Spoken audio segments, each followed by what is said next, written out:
مع بداية اليوم الثاني من الجولة ال15 في الدوري الإنجليزي، تشيلسي بيواجه أرسنال، وأرسنال بيحط على تشيلسي وسط أهله وناسه في استاده في ستانفورد بريدج. أرسنال بيفوز النهاردة على تشيلسي بهدف ل0 ويتفوق عليه. مباراة قوية جدا لأرسنال النهاردة، قدروا يتفوقوا على تشيلسي في مباراة طول وعرض كانت بالنسبة لأرسنال كانت مباراة قوية، وينتزع الصدارة من مانشستر سيتي.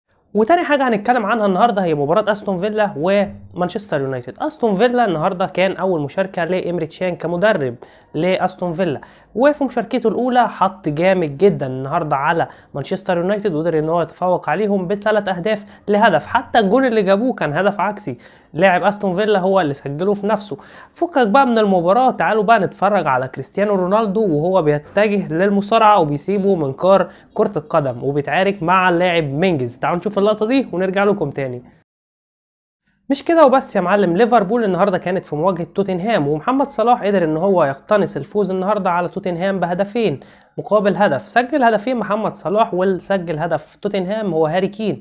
النهارده محمد صلاح كان متألق بمنتهى الصراحة، كان مقدم ماتش النهارده جامد جدا في الشوط الاول. الشوط الثاني قدرت توتنهام ان هي تخطف الهدف، ولكن ما زال محمد صلاح يحقق ويكسر الارقام القياسيه ليعدل. يعني ايه هو النهارده بالهدفين اللي هو سجلهم دول حقق رقم قياسي جديد، وهو ان هو من افضل 16 هداف من هدافين الدوري الانجليزي، وعدل كمان اللاعب انيلكا يعني هداف الاهداف. بس يا جماعه دوت كان فيديو النهارده، فيديو خفيف كده عليكم. لو انت لسه جديد في القناه ما تنساش تشترك في القناه وتفعل زر الجرس عشان يوصلك كل جديد. ومن غير ما اطول عليكم